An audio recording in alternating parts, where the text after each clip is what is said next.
B&M inverts were revolutionary when they made their debut almost 30 years ago, and were very popular in the 90s. Everybody wanted one, and everyone who could afford one seemed to get one in those first 10 years. They've fallen off big time over the last 15 years as B&M has introduced new models. But these inverts remain some of the best and most popular rides at their parks, and there is even a new one opening up in 2021. These are all similar rides, but their size and length can vary greatly, so let's break them down. These are the world's B&M inverts, by the numbers.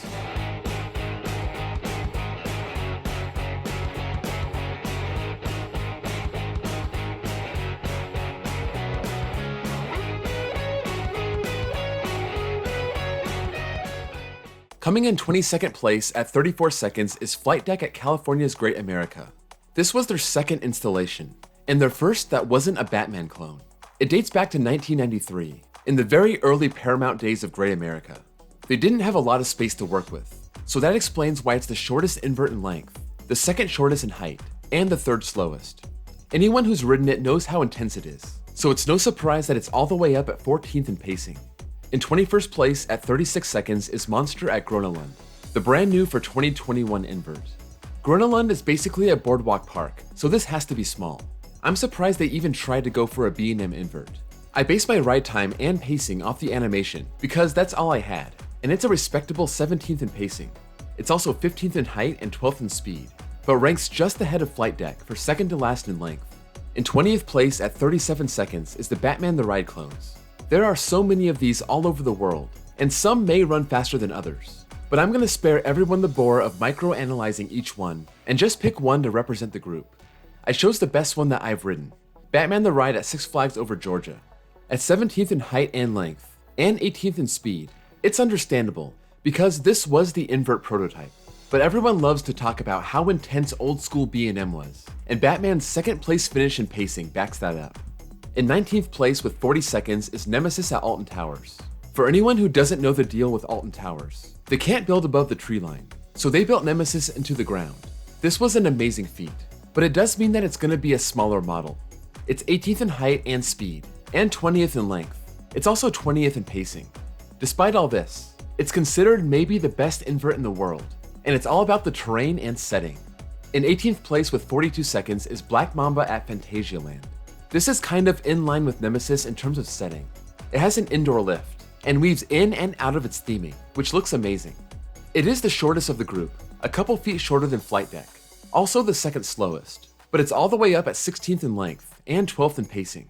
The fact that it barely seems to peak above its theming elements means that it stays low to the ground, which helps that pacing number, and makes that 49.7 mph top speed seem so much faster. We have a four-way tie for 14th place.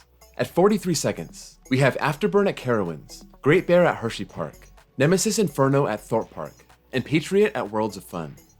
Of these four, Great Bear is the tallest, with Patriot just 1 foot behind, Afterburn 10 feet shorter, and Nemesis Inferno not even cracking the 100-foot mark. Not surprising that Nemesis Inferno is dead last in speed, 2 mph behind Black Mamba, and Afterburn coming out on top in this category, number 5 overall. None of these coasters excel in length, with Patriot on top, but still only ranking 14th. And the rest of this group all bunched near the bottom, with Nemesis Inferno bringing up the rear in 19th place. The pacing numbers may surprise you. Patriot is the best of the four, coming in 6th place overall. Afterburn is right there near the middle, and Great Bear joins Nemesis Inferno at the very bottom, number 21 and number 22. Great Bear's slow helix right before the official first drop does not help its pacing number. In 13th place with 44 seconds is Talon at Dorney Park. It's near the middle here, and in just about every other category also. 11th in height, 9th in speed, 13th in length, and up at number 7 in pacing. It's seen as a slightly above average invert, and these numbers seem to back that up. In 12th place with 45 seconds is the Ice Dragon at Islands of Adventure. This was the blue side of Dueling Dragons, also known as Hungarian Horntail, also known as the inferior side of the coaster. Some of you may have preferred Ice Dragon, but not me. It was the shorter of the two sides, ranking 3rd to last in height and 16th in speed, but was all the way up at number 8 in length. Given its lack of height and speed, but having more track length doesn't seem like it would play well with the pacing number. But it comes in at number 1 in pacing, at over 61 feet per second. Go figure. I guess the layout really does matter. Tied for 10th place at 47 seconds is the Fire Dragon at Islands of Adventure and Silver Bullet at Knott's Berry Farm. Fire Dragon stands 5 feet taller, at 13th place, compared to Silver Bullet's 16th, and is just 5 miles per hour faster. But that's a difference between 6th and 16th, and that just shows you how similar all these models are. Fire Dragon also gets Silver Bullet on length, but not by much.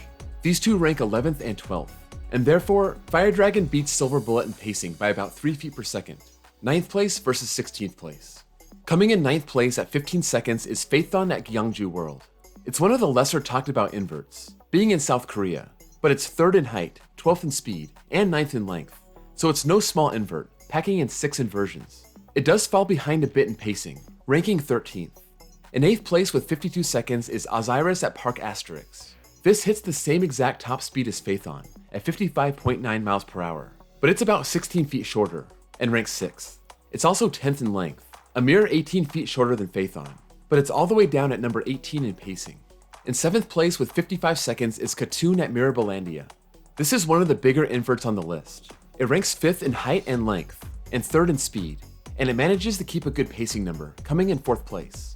When you have a coaster that can score a good ranking in ride time and pacing, it's usually a good sign. Tied for 5th place with 59 seconds is a battle of great American inverts, Banshee at Kings Island and Montu at Busch Gardens Tampa. Aside from these being my 2 favorite that I've ridden, there's 7 inversion monsters. Banshee wins the height battle, coming in 2nd place, while Montu stands 22 feet shorter and ranks 8th. Banshee is also the fastest invert in the world, topping out at 68 miles per hour, while Montu is tied for 6th, 8 miles per hour behind. Both coasters excel in length, with Banshee topping the list again, and Montu in 3rd place, about 200 feet shorter. These are very close in my rankings, but Montu's use of trenches keeps it low to the ground and makes for a better ride experience. Despite this, Banshee's speed gives it a better pacing number, ranking 3rd, and Montu coming in 8th. We have a 3-way tie for 2nd place with 60 seconds. Alpengeist at Busch Gardens Williamsburg, Monster at Walligator Park, and Pyrenees at Parque España. All 3 of these are huge and have 6 inversions, but Pyrenees is the longest, coming in 2nd place. Monster is a near clone of Raptor at Cedar Point, but its stats are listed a little different, and it ranks 4th. Alpengeist brings up the rear in 6th place, but when it comes to height, Alpengeist reigns over the rest of the inverts, with a drop 20 feet bigger than the 2nd place Banshee. Pyrenees is tied for 3rd, along with Phaethon, and Monster checks in 6th, nearly 40 feet shorter than Alpengeist. It makes sense that Alpengeist would be up there in speed, and despite being 20 feet shorter than Banshee, it's 1 mile per hour slower, ranking 2nd. Pyrenees is a respectable 4th, and Monster falls all the way down to 12th. Pyrenees tops the pacing list for this trio, ranking 5th, Monster 11th, and Alpengeist falling all the way down to 15th. The slowdown on the mid-course, as well as the huge inversions, can't be helping its pacing, but it does make for some good hang time in the 2nd half. In 1st place with 63 seconds is Raptor at Cedar Point. I mentioned Monster at Walligator Park was a near clone, but it's a little longer, a little over 100 feet. And where that ranks 4th, Raptor ranks 7th. Raptor is a little taller, but it has a listed drop of just 119 feet, which is good for middle of the pack at 12th. It does beat Monster in speed by about 1 mile per hour, coming in 11th. The biggest disappointment is Raptor's pacing number, averaging 50.1 feet per second, which is only good for 19th. The Cedar Point POV may be a little slow, but I watched a couple others, and the difference was just a couple seconds, so it's pretty accurate. Raptor comes in just behind Banshee and Montu on my list of favorite inverts. Slow pacing or not, it's a fun and intense ride, with a great midway layout. Compare that to Monster's layout, which looks like it's out in the middle of an empty field. It couldn't possibly contrast more. So there you have it. Every B&M invert broken down by the numbers, and ranked by their prime ride time. Let me know if anything here surprised you, and what your favorite invert in the world is. I was surprised to see Ice Dragon top the pacing list, since I thought Fire Dragon was a much better ride experience. I also had no idea that Black Mamba was so short, at just 88.6 feet. And Raptor's bad pacing number was surprising to me, since I think this is one of the more intense coasters I've ever ridden. But sometimes pacing gets hurt by big inversions. It didn't affect Banshee much, ranking 3rd. But the fact that Raptor covers ground 10 feet per second less than Batman the Ride was something that I did not expect. If you enjoyed this video, be sure to drop a like. That's the best way to show your support for the channel.